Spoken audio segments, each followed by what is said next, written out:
economic competitors, China and Russia. And his explanation is, I'm doing what I believe is best for my nation. Now, I don't know whether he is or he isn't. I don't know if I was an Indian citizen, whether I'd be supportive of Modi, but I can respect that position. I'm just saying that if Trump responds to that, you know, that relationship going south, um, and then that affects the pocketbook of Modi's Indian farmers. Right, because he personalizes everything, Correct. as we well know. Correct. Yeah. So, when Marjorie Taylor Greene, if anybody missed it, you should go back and grab the clips off of YouTube of Marjorie Taylor Greene on 60 Minutes last night, where she really laid it out. A contentious interview, by the way, but she laid it out about how her not signing off on something he wanted her to sign off on resulted in him coming after her full barrel, which we all know that's what he's like. So, that's just an example. If you don't show the proper deference to this president, U.S. policy could change as a result of that interpersonal relationship. And I guess that happens anyway in geopolitics. But I think he's taken it to a whole new level. Right. Thank you, David. Tiger, you back? Am I being audible now? Not 100%, but well enough. Go ahead. Let me try again. Maybe now it's better. Much. Thank you. Yeah, I'm at an airport and I have a new pair of headphones, so it's not functioning correctly. Anyway, let's get into the topics. I like this topic. So I want to talk about this from two different aspects. The first one is that whether the tariffs is working from the American first perspective. Any tariff war or raising of tariff for trade relationship balancing, you should anticipate the goal is protectionism, which means there are certain industries in your country that you would like to protect the domestic market for, as well as to hopefully drive up the investment into those sectors. And as a byproduct of any tariff war, you should expect retaliation against your sectors that do not need protection. In this case, the agricultural industry of the United States has long been an industry where the United States enjoys a competitive advantage. So to ask whether the tariff is working, you shouldn't focus on the agricultural sector, because if tariffs are working, you should expect that your domestic farmers will be hurt from these tariff policies. The real litmus test for whether the tariffs are working, I think there are two major aspects in this. The first one is, if we try to understand these tariffs, is to try to protect American industry. The question we should be asking is whether American industry will be helped by these tariffs. And judging from, there are conflicting signals right now. If you're looking at the investment that's been going into the U.S. industries, then the tariffs are definitely working. You see record amount of investment being made into manufacturing and in some critical mineral production and other, steel, metallurgy, those kind of industries. And of course, but on the other side, there's the conflicting signal that the productivity of U.S. manufacturing, together with the employment situation in U.S. industries, has not looking like it's being helped. So we're seeing a continuing decline in most of the American manufacturing industries, as well as the shrinking payroll of these industries. So whether the tariffs are working in this regard will probably take some longer time to manifest itself. The second part is whether these tariffs are helping with U.S. revenue. Like a jacket to the dry cleaner. And again, there's a law, I forgot the name of which, but it's an undergraduate economic course. There tax, if you set a lower tax rate, I could the while tax away revenue would increase. There's an optimum tax rate that you can set to maximize your short-term tax revenue, and nobody really knows whether America's tariff level is at that maximum, or whether it's too low or too high to reach that maximum. If Trump's other goal is to increase the U.S. tax revenues, and people are right, tariffs are a form of tax. So again, this is something we have to observe over a slightly longer period. And I think there's some unfair criticism against these tariff policies. I do believe at least the strategic vision of Trump's tariff war is on the right track. Because I do think reindustrialization is vital for America's future. But some people are blaming, for example, the exchange rate and devaluation of the dollar on Trump. I think that's unfair because we know that the exchange rate of the US dollar is based on two critical things. The first one is the credibility of the United States financial institutions, and that's being eroding because of the US mounting debt. I don't think Trump is solely responsible for that, and also I don't think any short-term Trump policy could correct or reverse course for that. So that's the first issue. The second factor into the exchange rate are basically your interest rates set by the Fed, which of course Trump has a strong incentive to push to lower the interest rate, but so far the Fed hasn't been responding as fast or as effectively or aggressively as Trump would have liked. And the second factor is actually the other central banks, their policy. And if you look at the various central banks around the world, measuring the exchange rate, you're going to see that a lot of economies over the past few years has been lowering the interest rate because most of major economies in the world are not doing so great. And everybody has incentive to lower interest rate to propel more growth. But if you measure, for example, the US dollar's purchasing power against major commodities and things like gold, for example, you're going to see a continued devaluation of US dollars against commodities, but that's also a historic trend, and it doesn't also happen alone with the US dollar. It happens over all major currencies. So that's the first part I would like to talk about. Maybe that's slightly fairer to assess whether Trump's policy is working in terms of tariffs, and I think the answer is yes to be seen. The second part is whether Trump's tariffs are an effective tool in terms of geopolitical maneuvering and leverage.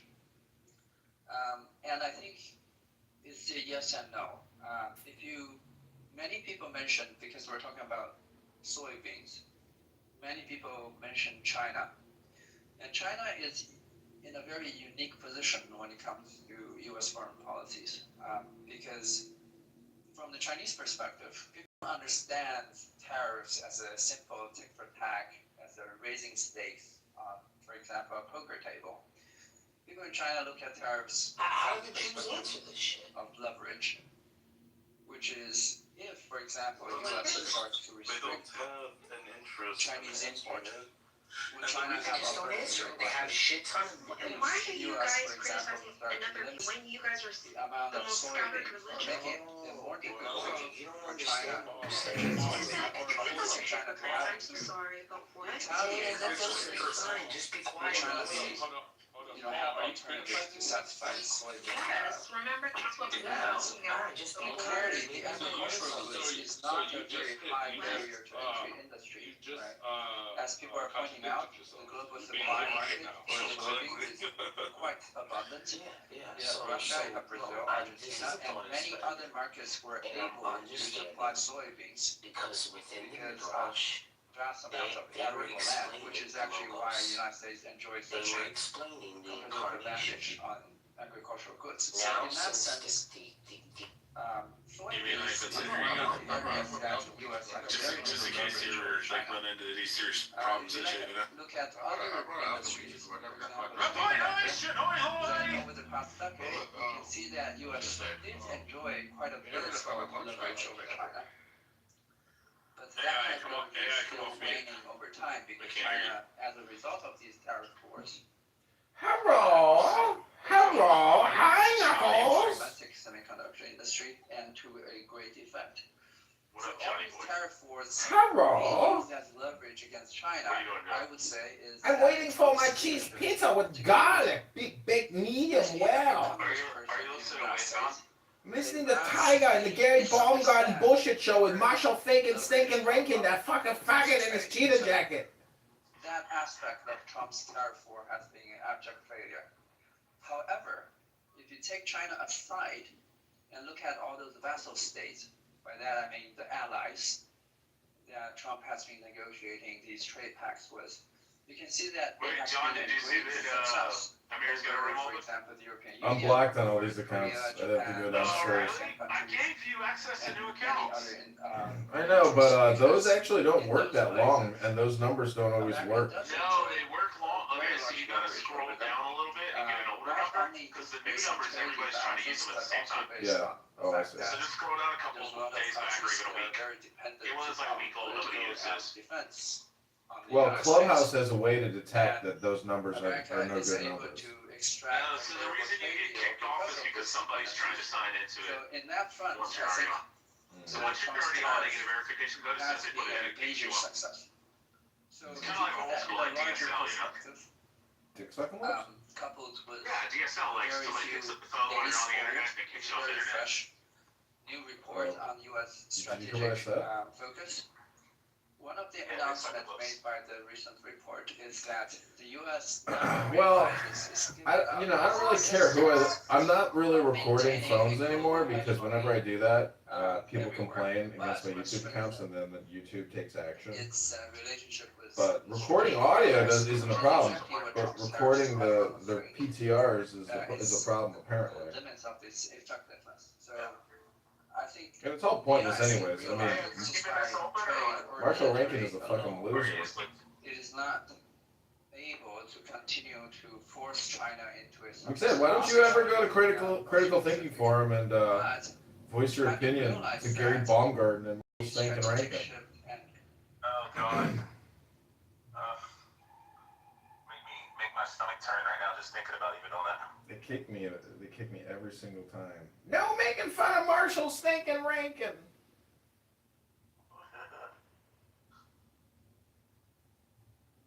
Right. Like I said, I have a friend that likes to say, got it. It's a little bit like saying, right. Got it? Got it. Got it. Got it. Got it. Well, I'm going to take a big old beer right now, guys. Say what now? Safe. I'll listen. So McZed, I'm gonna have a doctor check that out. McZed, What's up? you are a debt attorney. Do you think that, how do you view the national debt? I mean, you know, you don't think there will be a austerity or, not austerity, but do you think there will be a debt jubilee? How do you deal with, do you just keep adding to it and just keep going because the rest of the world is everyone's operating off of the same currency system essentially? Because it's all relative, it's global.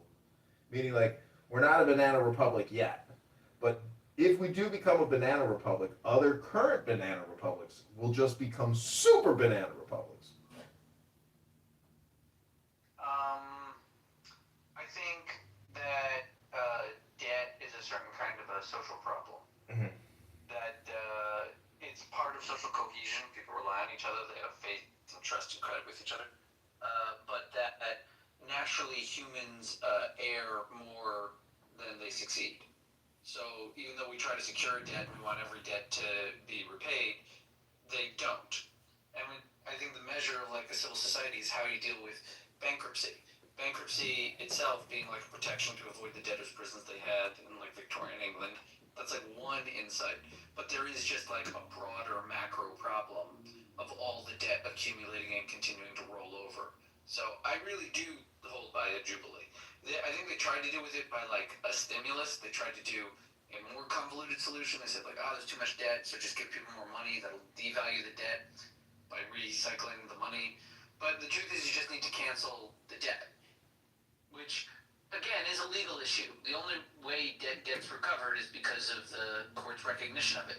The court says we're no longer recognizing debt issued or due by such and such date on whatever criteria. The debt ends, and you get the plus of a year of rest for the world. So you get to know what it's like to live without debt. And then, by the way, here's the other thing, like if you're really terrified of this debtless world, the debt continues after the Jubilee. The Jubilee just resolves the past debts that have been holding people down. And then they're going to find new ways to hold themselves down. And new innovators will benefit off of their indebtedness. Well, I don't know. It's like saying nothing, actually, because it doesn't change the pre-existing set of conditions, even if you wipe the debt. And they're not going to wipe student loan debt. They're not going to wipe mortgage debt. They'll wipe the national deficit or the national debt. But one way to do that is to just take from the population. Like your Jubilee might not be this free-for-all. They might just say, oh, okay, hey, 25% of all 401ks. Yeah, no, my debt forgiveness takes from the creditor.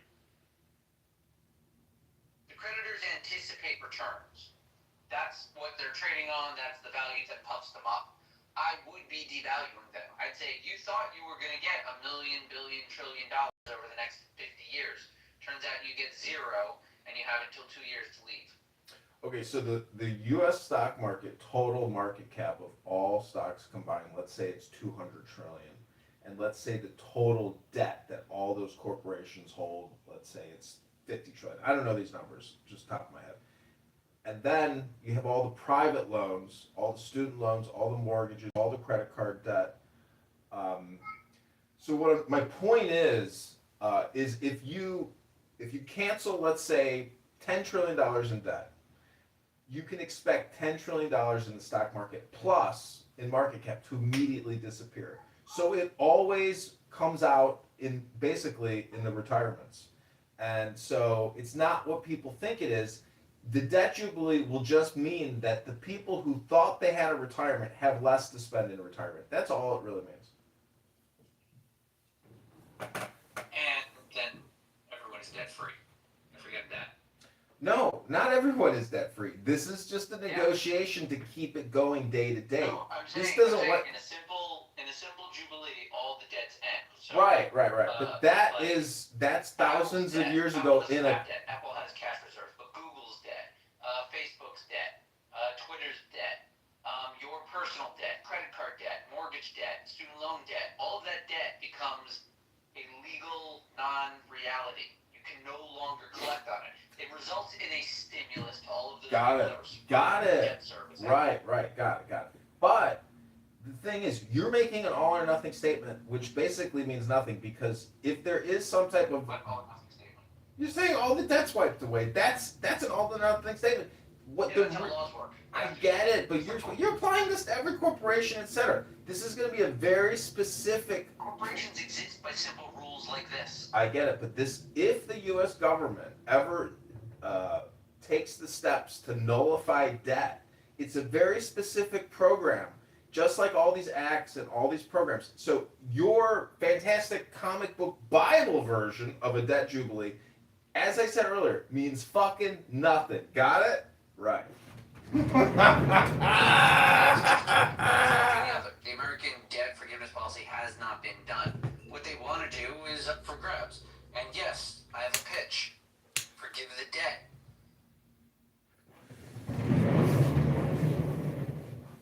Okay, so you explain this to me. Everything I think can be analoged into a pizza parlor. So right now with the SNAP Nutritional Assistance Program, people on, let's say a family of four or a single mother of four, she's getting, let's say, $1,300 a month. Do you realize that we as a society are borrowing so that woman can use Amazon Fresh and Amazon Whole Foods to order $1,300 of food delivered to her front door every month as an individual, receiving that benefit that we have to borrow and spend on so she can get that benefit. we live in a system that is only expanding, its money supply. So, it, you know, it is what it is. I'm just saying, I'm posing, all my debt rhetoric is nothing more than political rhetoric because it's civilizational. Well, I don't know. It feels like you're a little cautious to look into the area and pick a side. Like, for example, I'm totally in favor of, like, capitalism and debt and financing and interest rates. Like, I hear all of the arguments, they make sense to me. I just also think that humanity benefits from a debt forgiveness cycle. There's, like, a book that talks about his theory of, like, the origin of debt and credit as, like, a makeup of society. And he sees debt, or really debt forgiveness, as a recipe for the destruction of the society.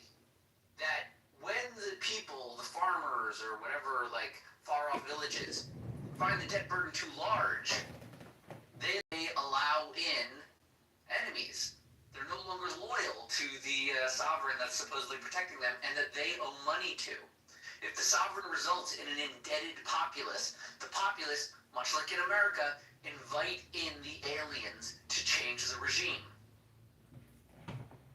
Got it. And so our government. Debt forgiveness is rather a prophylactic to strengthen your society, an awareness that there are difficulties upon the peasants and the gentry that invite in destruction of the order of the state. Thus, to preserve the state, the best course of action is to habitually end the debt. Mm-hmm. Yeah. It sounds like a nice concept, but well, it's historically sound. I know, but with what we have in terms of modern credit score systems, everything comes down to an individual social security number. I know there's TINs and there's corporations and all these other partnerships and LLCs that have assets in those names, but every year everybody produces an AGI, an adjusted gross income, and so that's the real measure of what someone has earned in income in relation to social return, meaning that when I want to order a pizza, I'm able to get this guy to come to my fucking front door the next 5 minutes with my garlic, medium well cheese pizza, because I'm willing to pay $50 to have society produce a man at my door with a $50 pizza, and so that's what we're all working. It's pricey nowadays, and so we are all working to save in order to ask society to produce this service or this product on demand instantaneously because I saved that money to get you to produce it, or I borrowed it to get you to produce it. So what I'm saying is the social cohesion will eventually, in this banana republic, just like in Venezuela, erode enough to either where you're going to die because society kills you and you get, you didn't relax on the train and you got lit on fire. Oh, my pizza's here. Hey, this is John. Oh, okay, great. See you right there. Thanks. All right, pizza's here, boys. Pizza time!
Hello? Hello? With people becoming homeowners, had to deal with all of those things. And when you really think about what we are doing to free people, when people meet Christ, they meet the liberator. Christ was a liberator. He was one who came to set at liberty. That's what the text says. And so when you look at the fact that Israel had a year release every 7 years, when you look at they had a jubilee every 50 years, and this was in the law. We are designed as Black liberation theologians. We believe that when we meet people, we should be setting them at liberty, because I'm a liberator. And I think when you become a liberator, you tend not to be the type of person that wants to oppress people. You tend not to be the type of person that wants to browbeat people with scripture.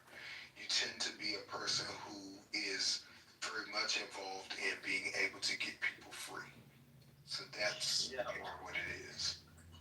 Cool, man. Well, look, I'm all for not browbeating people with scripture. I think that shit's like stupid, honestly. So I think that's good. I would ask. I'm aware that because you know about this, I'm curious to ask this. I'm aware that the Romans did debt forgiveness at times. It was kind of a crude economic mechanism because they had this great underclass in the city of Rome that was just multi-generationally poor, and because they were saddled with these generational debts, and it was causing like unrest, so they would just issue this like debt forgiveness like that completely cleared, which doesn't really exist in the modern world, but I know the Romans did it. And you're telling me that they did that in ancient Israel as well? I mean, it's scripture. You got to go back and read it. And in scripture, this was what was commanded. And I think that even when you look at our system, whereas, we can't hold people to debts that are more than 7 years old. They have to take it off your credit report. It's very similar to that. And not to mention even on the level of interpersonal relationships, in order for you to, when you do someone wrong, what do you say? You say, hey man, you owe me an apology. When you owe someone something, that's a financial term, right? You owe them an apology because you did something wrong to them. You're in their debt, right? And so because you're in their debt, now we're talking financial terms, in order to get them to release the debt from you, what do you have to do? Hey man, forgive me, Greg. I shouldn't have said that. I was wrong. It's not in my character, and I won't do it again. And then you release me. You say, okay, Doc, I'm gonna let you go. Let's just move on from here. Well, I just cleared the debt out the way. It's the same thing when we interact with people, where we wind up in their debt. And what do we learn about karma? You gotta be careful. Karma is real. But if you don't release people, you don't forgive people, when the karma comes to get them, it's get you too, because you're still holding on to it. So it's literally Doctor, how do we liberate Marshall from that cheetah jacket? It looks like it came from the Goodwill 20 years ago. It's disgusting, Marshall. Take it to the dry cleaner, clean it up. It looks filthy. Stick on topic, like you always do. Yeah, so anyway, wow. But anyway, when you look at that type of exchange and how it really does teach us how to deal with one another, and it also teaches us how we should be putting things in place in our government, in our laws, in our societies to help people live more free. What is that motto? I think it's New Hampshire, live free or die. And that's very real, because if you can't live free, you kind of are dying a little bit. At least that's born, B-O-R-N-E, to you. I'll say this one last thing about theology. It's highly subjective. You can pull up something Cone said, you can pull up something Thurman said, it could be completely different. Which one of them are right? Is no right or wrong in theology. It's just a difference of opinion. That's all. Yeah, well, I liked a lot of that So thank you. Hey, Stella, how you doing? Happy club anniversary. Yeah, are you, let me ask, hold on.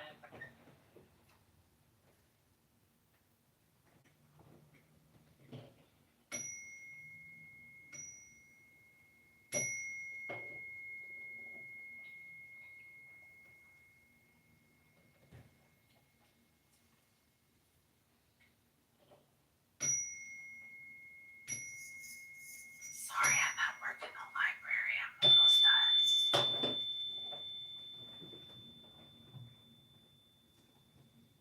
Sounds good. I just want to know, are you single? It does one good to hope. I was talking to Taylor, but okay. No, I don't mean you. I met Stella. I've known Stella for a long time, and if I lived near her, I probably would have sent a letter by now. She is a wonderful person, very easy to be around, kind. So, got all the attractive qualities one would want. She seems like a very sweet woman. She is. She has her convictions and she sticks to them. But she's a genuinely kind person. I like that. I like that. I mean, if you listen, Sailor, if you're tired of the producers being all in the video, all in the movies, all in the TV, come to Death Row. Come to Death Row. I would love to come to Death Row.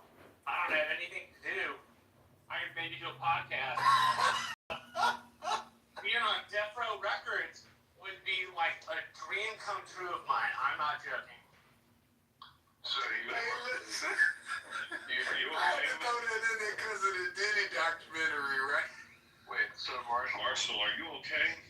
You been off your meds or something? No, Ray, it tangentially involved the music I like, which I don't talk about very much. I took a course in college called hip-hop and philosophy, which was the philosophical and political movements behind hip-hop and rap, and Bill loved it. I don't get to talk about it much, but Well, it's too bad I didn't get to talk about it too much. A guy named Dr. Tommy Curry, it was just a great class. So anytime that kind of stuff gets mentioned, I get kind of excited. Oh, he's excited. Can I get mods? Oh yeah, by the way, what's good, Sailor? How you doing? Salute to everybody on the stage. What's up, Bill? Sarah, let me get mods, please. Hey, sorry, y'all. I'm at work right now, so my bad. I'm trying to have this clubhouse birthday while I'm at work. Sarah, mod me, just mod me before you go back to work. Mod me quickly, mod me. There you go. I'm modded. You didn't Wait, mod Sailor. me. Wait, whose birthday I is thought it? you should have Yours? modded Marshall because he's the most, professional person. It's my clubhouse birthday. Hold on, let me see if this room is open. Hold on, I have this thing trying to. He's professional? Yeah, okay, cool. Alright, sorry, y'all. My bad. So look, right, so I take it you wanna come over here, with me and all the folks over at Death Row Records, and I mean, you Marshall, gonna get paid over here. I like Bad Boy. Marshall is in a state with the highest number of executions rate, so I mean, it's not that difficult, I would imagine. It's so. What state is it in? I live in Texas. Yeah. Oh, dude. Well, y'all got Jasmine Crockett, right? Y'all gonna make that happen? Between her and Talarico, it's going to be an interesting primary. Yeah. I don't know if they'll win the primary, but it'll be an interesting primary no matter what happens. Yeah, I don't know, man. If I lived in Texas, I don't know. See, I don't live in any of the major cities. I live, if you know where San Antonio is, I live 4 hours south of San Antonio. I live like, where I am now is like Mexico, but where I normally live, I'm 25 minutes from Mexico. And it's a great place to live. I enjoy it. Sure, it's a lot of fun. Yeah, great people, great food, great booze. It's a little hot here, but other than that, you know, it's a great place to live. You know, say I started to delete this app because I got tired of notifications. But you were one of the rooms I like to come in and actually converse and talk to people. I do wonder about some people since Clubhouse has moved on since its pandemic days. You know, you can turn the notifications off, silly. Yeah, I had to. I thought about just getting rid of that. We all know fucking J1's almost like I built up a big Instagram following from Clubhouse during the pandemic, and then I lost that page, and I had to start all over again from scratch. So, but I just haven't. Daniel, no shenanigans, okay? You gotta promise. Who's Daniel? Daniel's one of my friends who's a lunatic. Absolute lunatic. Unless you mod him. If you mod him, there's a chance that he might behave himself, actually. Oh, He okay. doesn't behave, yeah, like there's a chance. But if I Oh, I remember him. I remember this guy here. crazy. Oh, the stuff we used to go back and forth about back then. Yeah, he's nuts. But if I ask him, if I mod him and I ask him to behave, then we should be good to go. So, Why you got call yourself Nero? Nero was an evil ruler. He certainly was. Nero was, Caligula was. Oh yeah. Like you remember All of the Caesars. Yeah. Like I know that he had the sick fantasy with his one of his spouses that he castrated, young males Yeah. to take the role of the female. So Well, it's not like when he married a horse. It's not like when Caligula married a horse. Yeah, that's pretty bad too. I mean, I've never really thought of this until now. But Roman marriages required a societal expectation of consummation. Did Caligula do that? He was sick. I'm sure he did. He was sick enough to. like Caracalla and Geta in the later empire, they were pretty sick. yeah, and then you had the fact that Nero killed pretty much every woman in his family could find to keep the story of him having sex with mom from being spread. So I mean, he tried to kill his mother 3 times before he had the guard do it. He tried to poison her. He tried to have somebody shoot at her with an arrow or something, and he tried a collapsible boat, and it didn't work. Then he just had the Victorian Guard execute her. I mean, yeah, we get that what the etymology of the word is, but Nero is still an evil, wicked dictator from Rome. Oh yeah, no, absolutely.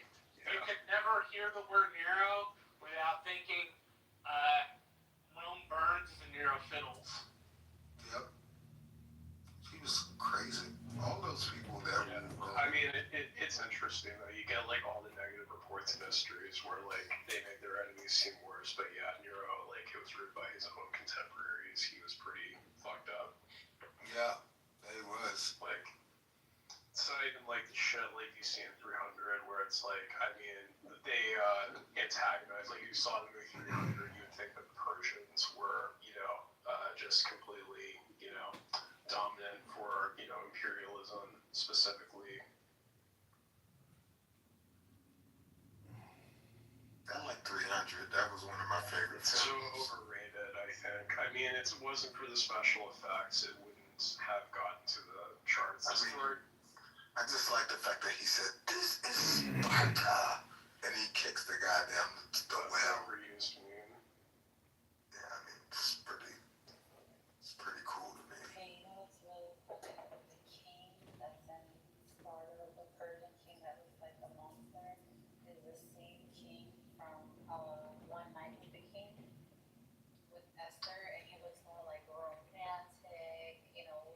Rodrigo Santoro. Yeah. He looks all Romeo in one movie, and then in the other one he looks like a goblin. So, such a good no offense to your pants. I take no offense. We're pretty fucked up, so. Sorry. Yeah, what was bothering me Necro yesterday is like if your behavior yesterday in that room is like normative of what your behavior generally is like, I don't. No, it's not. Are you usually different? No, I mean, like I said, it's like, it's just the fact that I was dealing with essentially people who were, I mean, it wasn't even really Sasha I was getting pissed off because, like, fuck the dude. I mean, he's just an asshole ultimately. But, like, just in general, the fact that everybody was assuming, like, saying that I was being mean for doing the same thing that Sasha was doing right back, essentially. No, absolutely. My feelings were getting hurt the way that you were being mishandled. Like, I was literally getting my feelings hurt, but people were saying that normally you're not the nicest, so it was really confusing. Like, I'm like, is this how you normally act? Were you acting different? I didn't know. Yeah, I mean, the thing is just, I mean, I know it's like Zabuto has had issue with me for some reason, but I literally told her that, you know, before in the past, I've told her, like, when she's had issues with me, I'd be willing to listen to everything that she has with me, and then she can invite me up when she's done telling me so I can respond to it. And she's refused to do that, and she'll say, this is the thing, she says I don't respect her boundaries, but I think the problem with her is the fact that she gives her input on things, and then when I respond to it, like, kind of like, I don't know if you noticed it yesterday, but she was complaining about me speaking on things, and I just told her, well, okay, then don't talk to me if you don't want me to speak on anything. Sheila, you sound like Violet from The Incredibles. She made me sound like Violet. No, Sheila. Manage that out. Reverend, are you an actual reverend, or is that just a clubhouse thing? I hate to ask, the clubhouse has gotten so tacky in the last, like, 2-3 years, so you have reverends that aren't really reverends. But Did I have Reverend on my title? yes, sir, you did. Maybe it's an old clubhouse thing. No, I'm a real Reverend. Dude, And a real doctor. Dude, no way! if you don't mind my asking. Oh, I Jesus do much Christ. preaching. I try to live it more. I feel that way about my Christianity as well. I It's feel more about living it. I believe when the scripture says wine is for making merry and a feast is for laughter, money answers all things, I take that to heart. it's always struck me as God expects us to be the light of the example, not the preacher. The preaching is left to him, not Preaching is such a small part of it. It's not the major. The thing of it is we're all assigned the ministry of reconciliation. We all have responsibility to be our full selves. Be who you are. Be who God made you to be. And you get to decide who that is. We keep practicing cheap grace and putting everything on God. When the truth of it is who you choose. Like, people think that God plays matchmaker. I tell people to stop doing that. There's nowhere in scripture where God played matchmaker other than Adam and Eve. So he tried it once, it didn't work out for him, so he stopped. So your soulmate is whoever you choose it to be. People keep thinking God's sitting up there playing match. You don't think God busy enough to be sitting around worried about who you sleeping with? At the end of the day, it's your choice. It's who you decide that you want to be with. That is your soulmate. And you get more than one. And we need to stop trying to put this on God, because some of these relationships and marriages, there's no way in hell God put it together. I really appreciate it. Thanks, Reverend. Yeah, no problem. You say Reverend, I look for my grandmother or somebody. Lord, I forgot I had. Hey, doctor, I got a question for you. I mean, if God is all-knowing and everywhere and everything, you don't think God is concerned in our love lives? Come on, it's the ultimate reason. I never said that. What I said was he don't play matchmaker. Of course he plays matchmaker. That's just your opinion, doctor. Well, Don't you know about St. Valentine? Oh dear God. He was murdered by the Roman Empire for marrying people. Madman who just like can't control himself. I was just gonna tell them, like, you ever heard of Thursday? That was named after the god Thor. Yeah, Thursday. Mm-hmm. All the names of the week were named after Greek and Roman deities. Yeah, Saturday, Saturn, Mm-hmm. and Sunday, Sun God's Day. Monday was the moon, and Tuesday was Mars, Mardi, Tuesday. Wednesday was Woden's Day, or the Norse god. Thursday, Thor's Day. And Thursday's also, I think, ruled by Jupiter, if I'm not I have mistaken. some questions for you. You have really obviously little ideas when it comes to like Christian arena. So, are they hiring you to come speak or preach at churches? Are you hired at a church? Like, I'm really.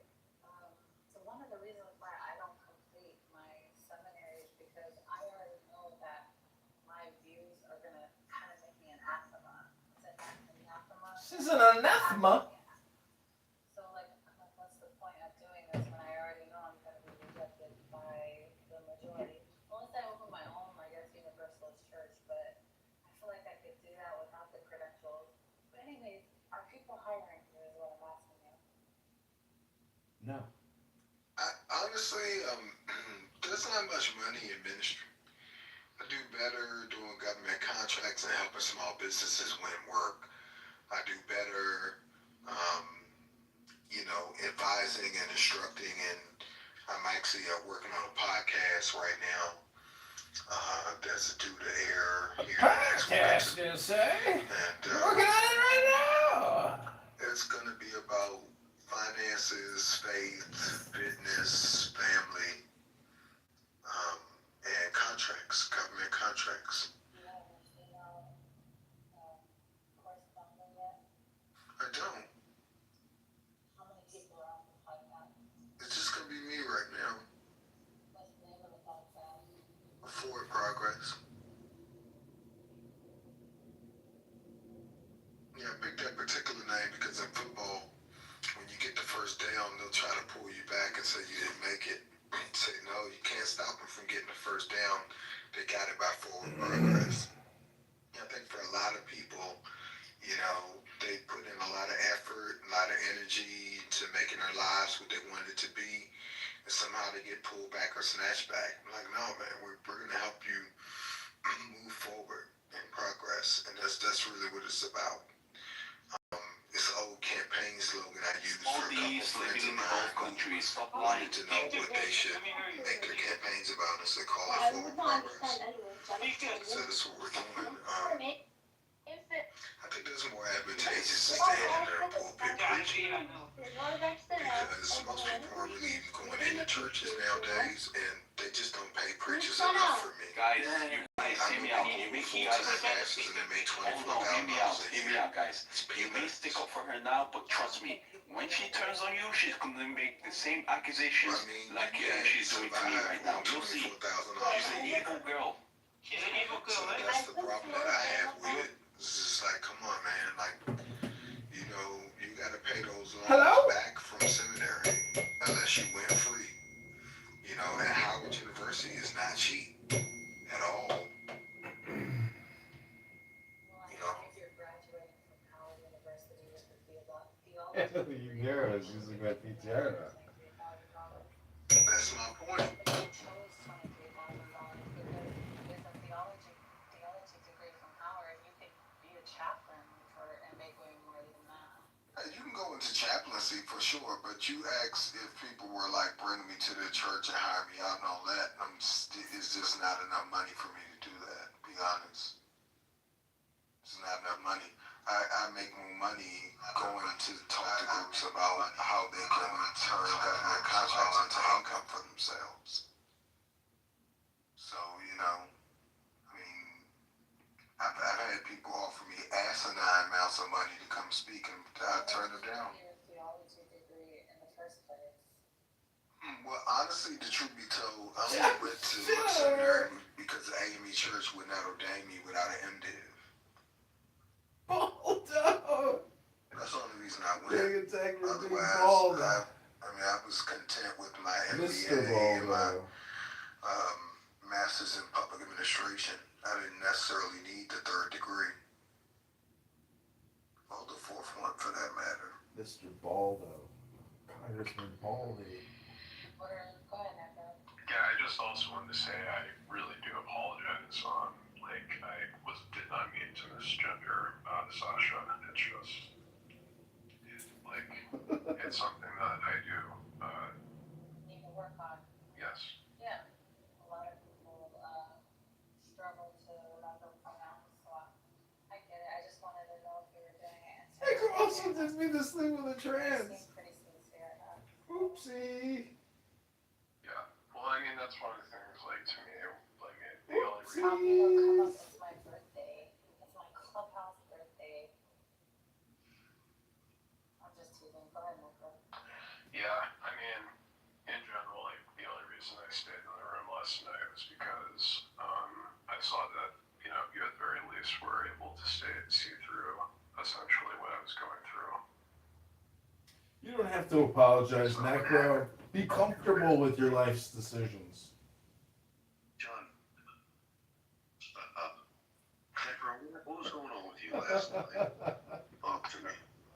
Yeah, I don't know. Everyone heard what happened. Well, I don't know, Saul, if you want us to go through what I went through last night. Today of the time. You want to talk about it, or is it something you just rather just not talk about? I mean, I think we should at least cover a little bit of it. What did you say that was, what do you think the most offensive thing he said was? well, I think essentially, a lot of the frustration that I gave, I think the stuff that I was really intentionally, the only time I was being deliberately disrespectful was when I was doing the same shit that Sasha was doing, pretty much. You explain to us what that was. Calling him, stupid, and, pretty much just throwing the typical insults that he calls people, or she calls people. Does she call people trannies? No, Did you attack her transgender? no. No, I would just, you would say, start off saying she and then forget and start saying he by accident. But I know that, I know people in my own life that. She's dangerous, I'm telling you. She goes around, she goes around and she lies well. Legit, she lies well. Watch out, bro, Scar. She goes around here accusing people of being pedophiles, rapists, and people believe her for some strange reason. She's a good liar. She's a good liar. She's an evil girl, I'm telling you. Invite her back. Which girl is this? Which angel? I already reported her account anyway. So, have we gotten She to... has another account. Have we Her got... other account is Tash. Have we gotten to the 29 questions? Have we finished it? I don't know, man. What a long day, Diego and Brincesia. Kitover. Yo, Brincesia! You know your YouTube does not work. I know the audio's... My microphone, my mic is broken. You're recording with no audio, man. I know, but, it's okay, whatever, who cares? So many videos anyways, what's the difference? No, that's pretty sad because it's been like that for a while now. I know, I was trying to figure out which phone it was. I'm still a little confused. No, I think it's YouTube. I think they banned you. You think YouTube is silencing me? That's what I thought Yeah. too. Yeah, for sure. They're just like, this guy's so annoying, we don't want his audio, but he can create video. That's so funny. Diego, did you enjoy takeover of your room? I know you like when people go crazy in your room like that. But you were here too. He's a crazy kind of guy. He's probably not even here right now. His phone is probably sitting by the toilet, and he's probably downstairs having dinner with the family or something. Yeah, probably. Well, you've been here all day long. You've accomplished so many questions and so much typing and note taking. Well, Wow. I'm still depressed over my Bravo. face, so it makes no difference to me. Bravo. Well, just congratulating you, Scarface. Great work on another solid day of hard work here in the Clown House Industrial Complex. You're really excelling and clowning around. Fantastic work. And Dr. Diego, chief ringleader of the circus, congratulations. You're doing excellent work as well. And as the head of the Clown House, you know, thank you, community. What was it? Oh, it's working now. Good job. You fixed it. Yeah, it's. I think it's my main phone, like my new phone, which is very upsetting because it's an expensive phone, and people on this app always tell me your mic sucks. Maybe it's not. Well, you fixed it. Go figure it out. I think it's a different phone. Anyways, thank you so very much, and I wish you all the best. Great work. Good job. Ugh, I bought a new Zen bell, and it's not really zenning. Honestly, Snook is exhausting. I'm glad he left, but I wish Simon would come back. Oh, Simon is exhausting. He's stupid. No. Simon's cool.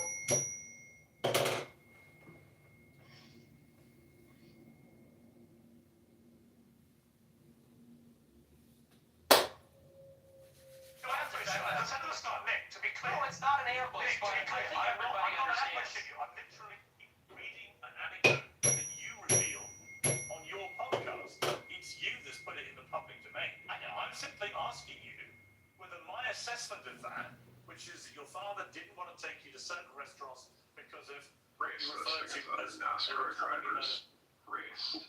Oh no, I changed it by accident. It's easy because I use Fixer. Here's how I clear my inbox in minutes.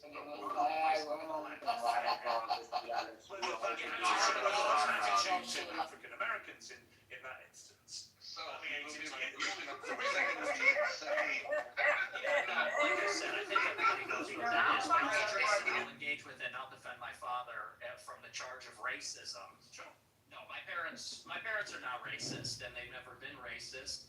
I'll tell you about my parents. They used to have a school in Chicago in the South Loop where they instructed people on how to shoot firearms. Security school. Do you want me to keep playing it, Diego? I figured you. Yeah, go ahead, baby.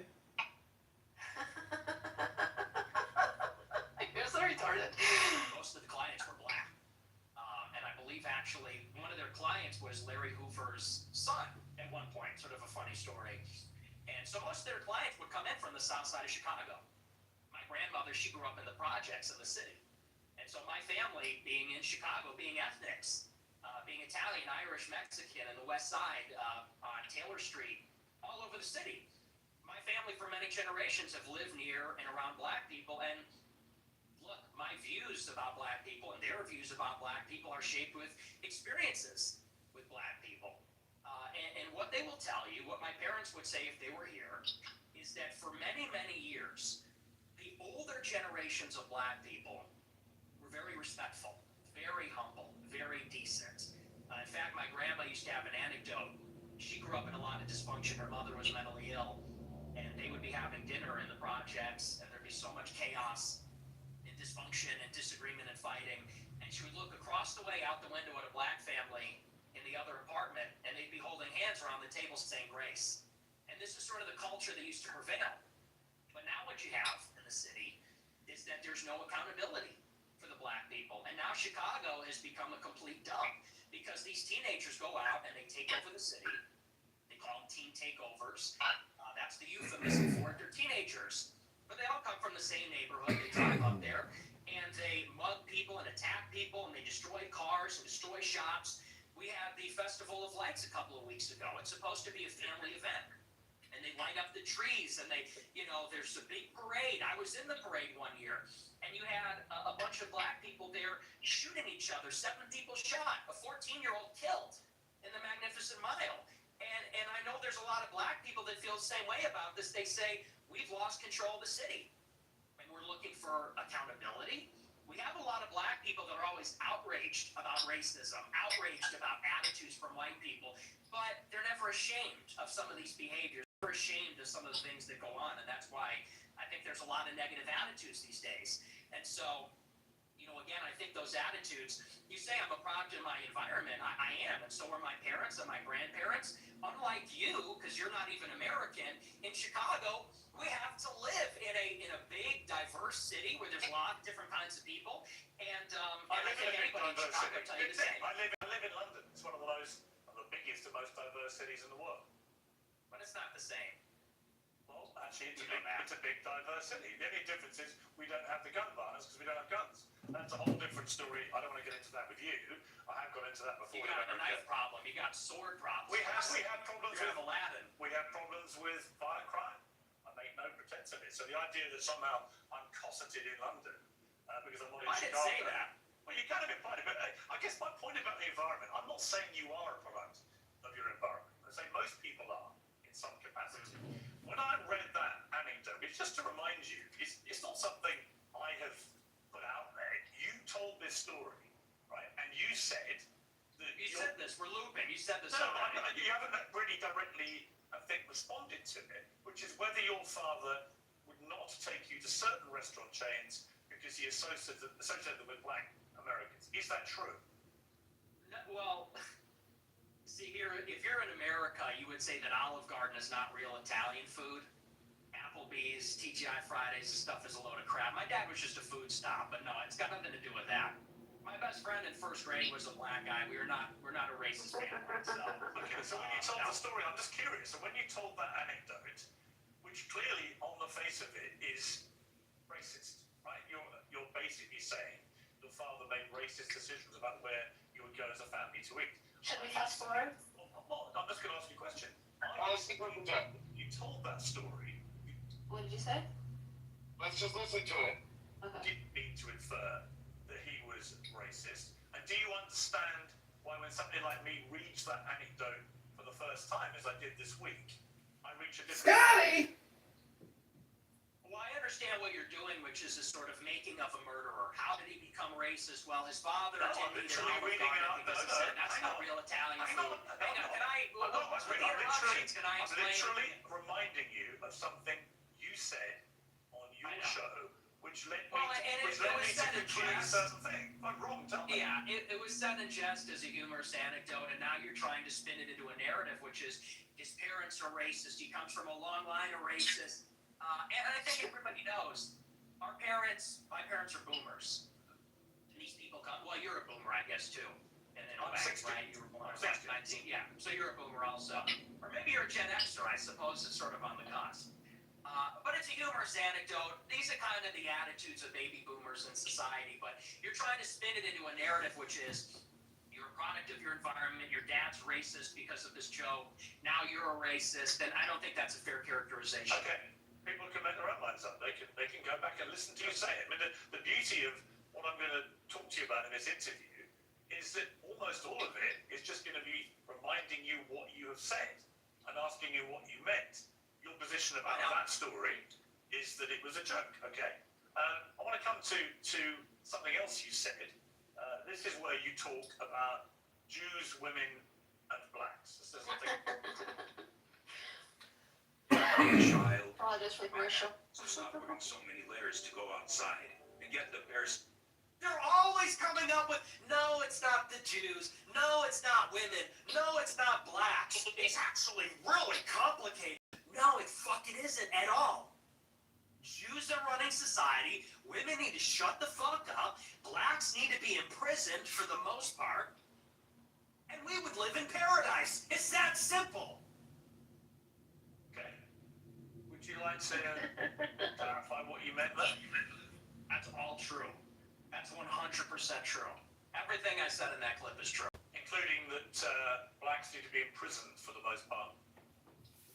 Yeah. Yes.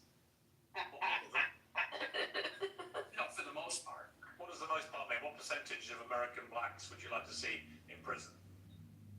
Whatever the percentages of the murderers. I think it's 1 in 20 black men will commit a murder in their lifetime, so maybe let's say that, 5%. Oh, so you're talking about black people who murder people. Yeah. Oh, absolutely. Yeah. But you didn't Yeah, say that's- that. that's You the just said byproduct. blacks need to be imprisoned for the most part. You didn't clarify that you were talking about black murderers. Right. No, you're right. That's a good addition to that. Do you think it's funny? Or Yeah, I do. I think it's hilarious. I think it's totally true. do you think a black American would find it funny? Do you think that blacks should be imprisoned for the most part? Blacks are my biggest fans. I get high fives all the time. Thanks. It's Wednesday, so I love your show. They agree with me, and you want to know why? Here's the difference. Black people are the most victimized by other black people. You think black people want to live in the hood and the ghetto and get shot all the time? That's what happens in the south side of Chicago.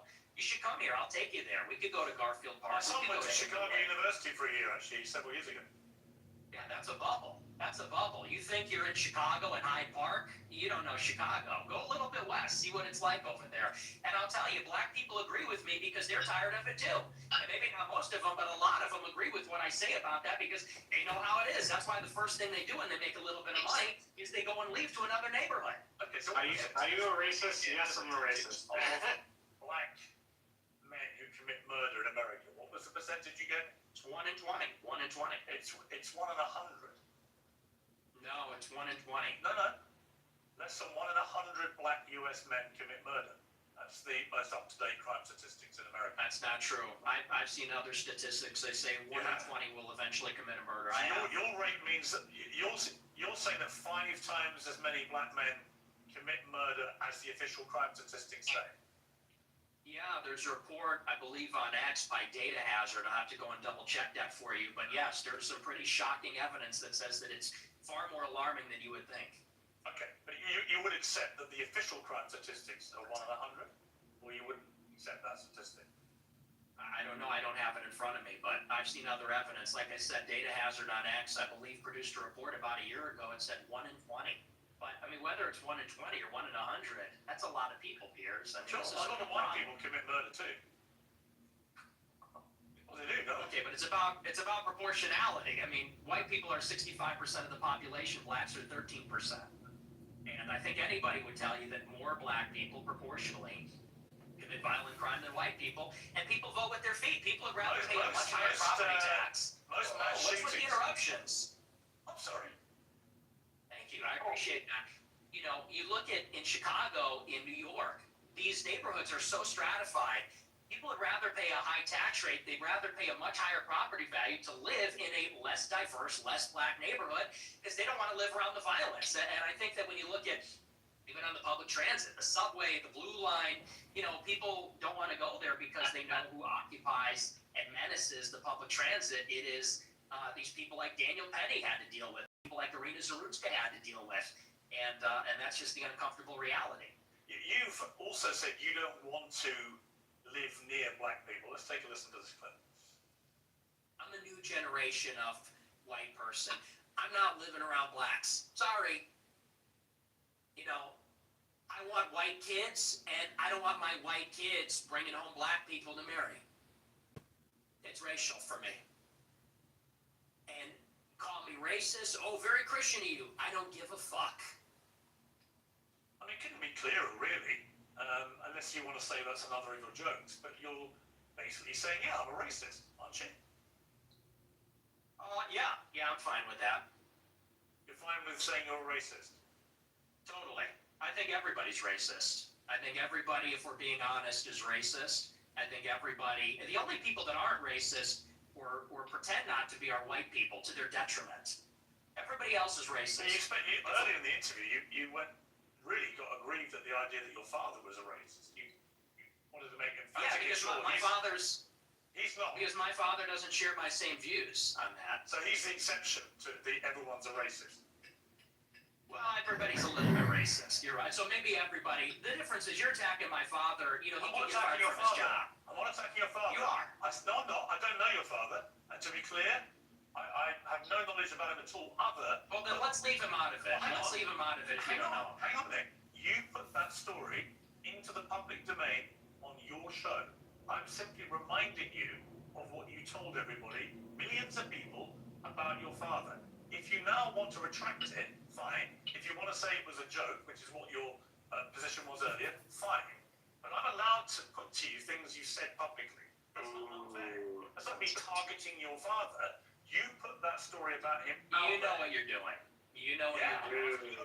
That's right. That's right. To me, You both know what you're doing. your father made decisions about Your father didn't want to go to wrestling because there's too many black people there. That's a racist.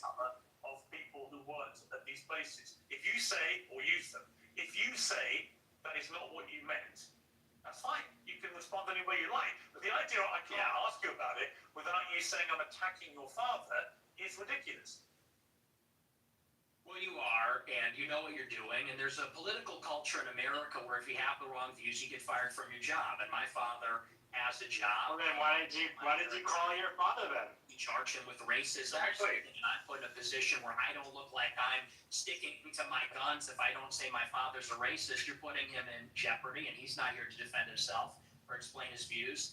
And it's very low, and They take father to fire people for being black. People can see what you're doing. I'll defend my views, and I think that, so let's leave them out of it. Let's just not talk about my father, because my father isn't here. I'm here. Okay, well, then do you accept that you shouldn't talk about it? That's fine. But then do you accept you shouldn't talk about your father on your show? You shouldn't tell them. Absolutely not. Absolutely So not. it's fine for you to put a story out there which would make most people who listen to that story or watched it at the time on your show conclude that he was racist. It's fine for you to do that. But if I then ask you about it, I'm the one who's being unfair and I've crossed the line. Is that what you're saying? Yes. Okay. Yes, you're That's being fine. malicious. Okay, that's fine. That's fine. Listen, people are watching this live. He's a little bitch Draw ass. their own conclusions. Yeah, he's Yeah, I'm sure afterwards, by the way, you'll say, he ambushed me. He cares about his dad. He's clutching his throat. Well, then if he cared about his dad, why did he bring him into the conversation? I'm not going to say it's an ambush, but I think that's a low blow. And now he's clutching his pearl. You're a tabloid journalist. I expected that. I don't think it's an ambush because I knew it would be like this. And people will see what you're doing, and I think they'll say it's low. But as far as you want to talk about racism, I do. Let's talk about racism. Okay, Let's leave my head out. Look, you've admitted you're a racist. Correct? Yes, 100%. Yes, he's a racist. Okay, that's fine.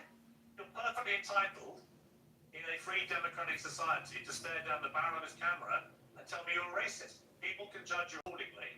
Many people who have assumed that you're a racist will now have heard it from your own lips. That's fine. There you go. That's the point. The point is to go over the things you said, which have led people to reach conclusions about you, and to ascertain whether those conclusions are fair and reasonable or not.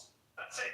So I want to play you another clip. This is what you talk about why white people are justified in being racist. Let's take a listen to this. First, white people are every single bit justified in being racist. Every single bit justified, to the extent that that means going out of your way to avoid black people when you see them. You stand on that? Absolutely. Absolutely. The instant fix for stores without touching their nose. Sorry guys, 1 second. She'll end up slipping. There you go. So white people should go out of their way to avoid black people when they see them. Absolutely. They would be wise. Why? Because it's a lose-lose proposition. If you're Irina Zarutska and you don't walk the other way, you get stabbed to death and you die. If you're somebody else and you walk on the subway and you stand near a black person or something, maybe it's fine. It's a lose-lose proposition. So no, I think that white people have been beaten into submission, that we're afraid to tell the truth about it. And the truth is that when you go into these major cities like New York or Chicago, I believe she was in North Carolina, there is a menace, which is young, black, adolescent men. They're extremely violent. Racist. And we have been told that we have to pretend like they are every other person. We have to be colorblind to that. And we're supposed to go and be in the midst of all this danger. And I think that at this point, it's gotten out of control. You look at the BLM movement, they said that the reason that black people, are violent, or the reason there's crime, is because of police brutality, or redlining, or all these other things. They said we need to get rid of the police. We need to defund them. And a lot of cities did. A lot of cities like Chicago, for example, the police changed the rules of engagement. They don't chase them. It's not a felony if you steal a certain amount of merchandise. They won't chase them on foot.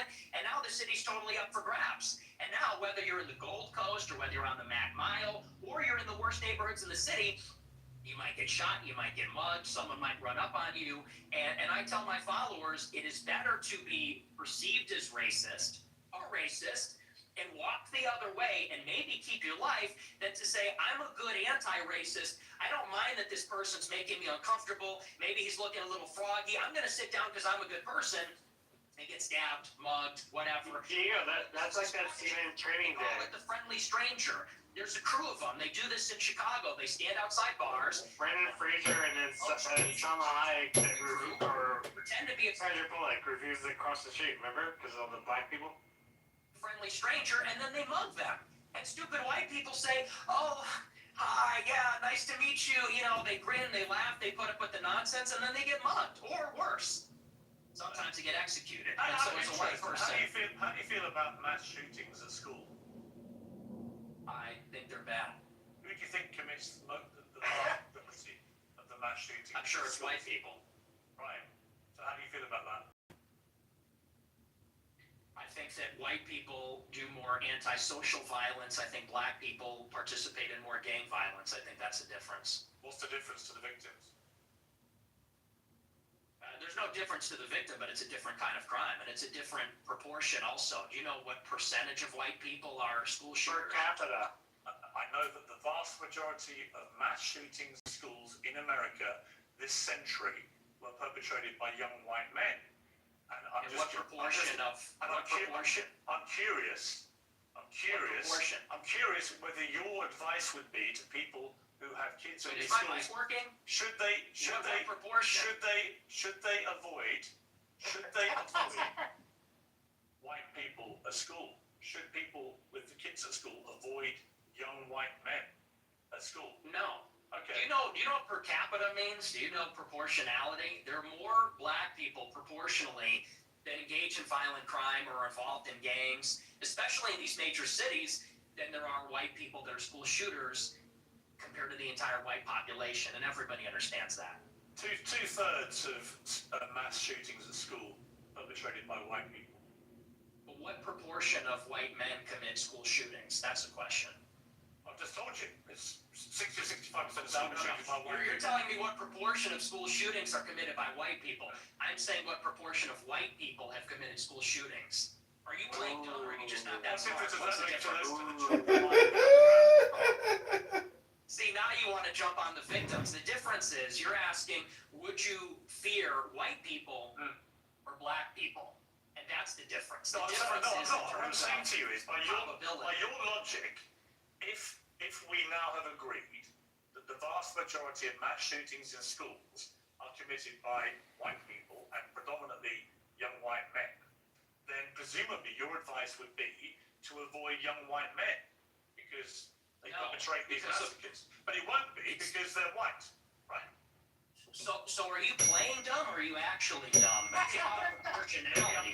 You are because you're. I don't think you are dumb. I think you're smart actually, but you're deliberately avoiding per capita, and everybody knows that's the difference. What proportion of white men are school shooters? It's probably 0.00001%. What proportion of black men have committed violent crimes? It's probably like 5%.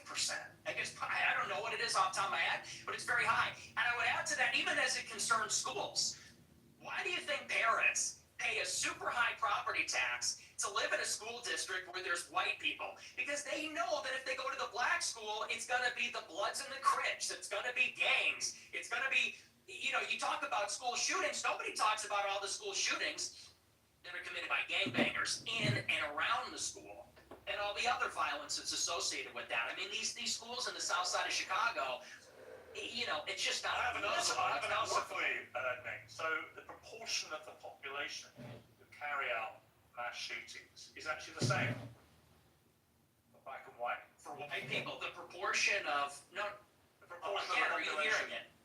No. I think that's all your statistics is. A lot of them don't bear much scrutiny. We have a bunch of fact checkers checking all this in real time because you do have a tendency to just come out with a little baloney. And when you say, Okay. well, it's true. And when you're confronted But with you're- what's with the reality, figure? you don't like it. What's the figure? What proportion of white people have committed school shootings? With white people as the denominator and white people that have committed school shootings as the numerator, what's that For percentage? both black and whites, the proportion of the population who carry out mass shootings generally is about the same. No, tell me the number. And yet, the only focus of your attention is the black shootings, the black crime. You don't want to live around black people. You want to avoid black people. You don't want interracial marriages or relationships that may produce black people. And yet, when I point out to you that there are many parts of crime in America, actually there's a majority of white people that perpetrate them, you don't care. You don't have any interest in that. It doesn't exercise your mind. Maybe no one's buying this. This argument lost. No one is buying this. Everybody understands per capita, and people can even see what you race ahead and say, well, we're comparing the proportion of white and black school shooters. I said, no, compare the proportion of school shooters that are white versus violent criminals that are black, because that was the basis of the monologue, is that you're very likely, if you encounter black people or a young black man in the city, that you're going to be the victim of a violent crime, of a robbery, a mugging, a car theft, a carjacking, or a murder. That's the difference, and it's about proportionality. And everybody sees past that, because we all live in reality. You want to talk about product of your environment, people that live in New York, Chicago, LA, we live in reality. We live in this environment, and we see what it's like. And the threat, the danger, in terms of probability, it's not even comparable. And I would say this, to your point. If you're in a high school and truly, if you see a white person who looks like a little autistic, he's got the SSRI stare, and he reaches for a backpack, people joke and say, run. Similarly, if you see a jalopy pulling up with a bunch of black people in it and they got their pants around the ankles, you're going to run also. And I'm saying the same thing. The difference is, the latter happens much more often. It's much more common. In Chicago, there's like 10,000 carjackings and car thefts every day. It's in the thousands.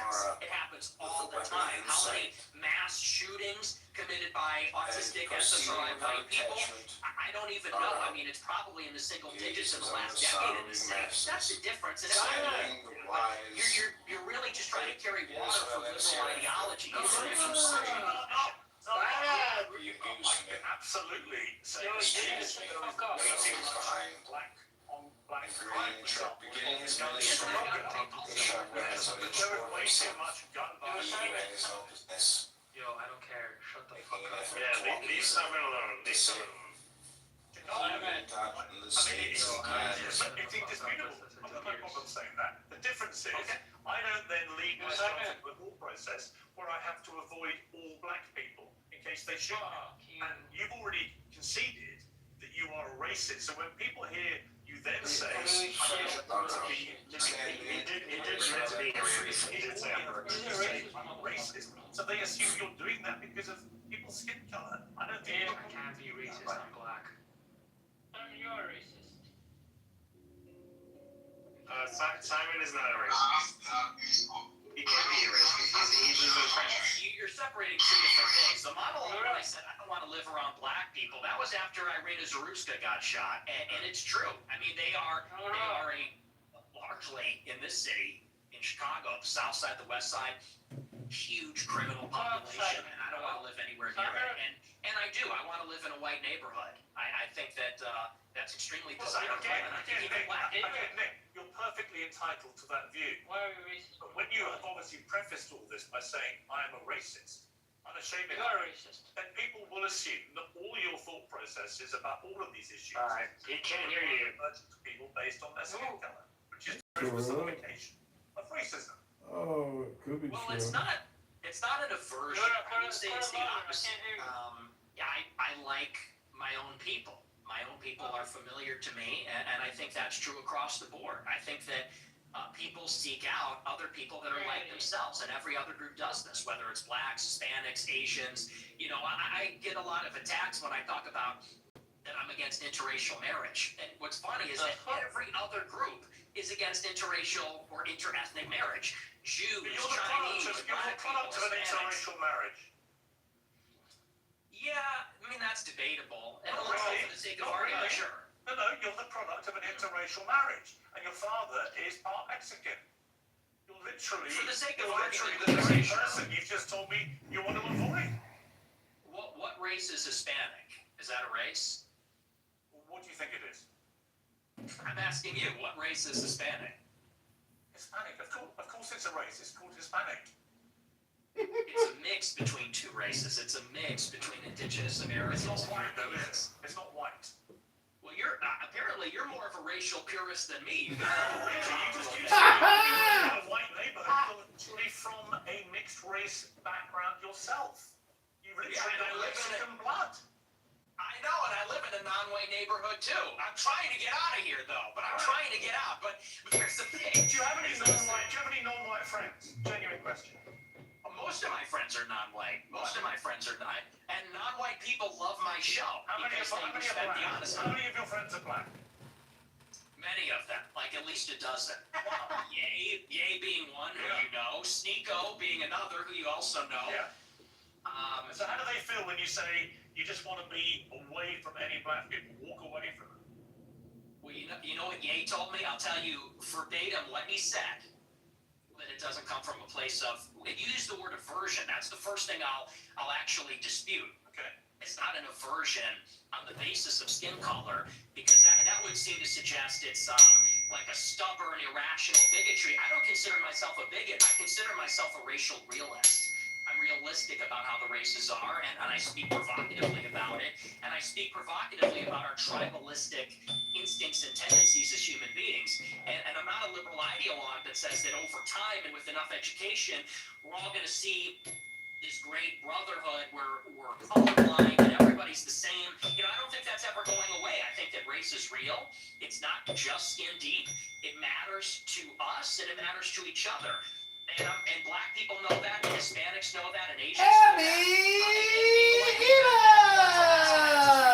And I think on that basis, we can have mutual respect and understanding, not aversion based on skin color. The reason I use the word aversion is you literally say that you should look away if you see black people. That gives you an aversion to black people based on their skin color.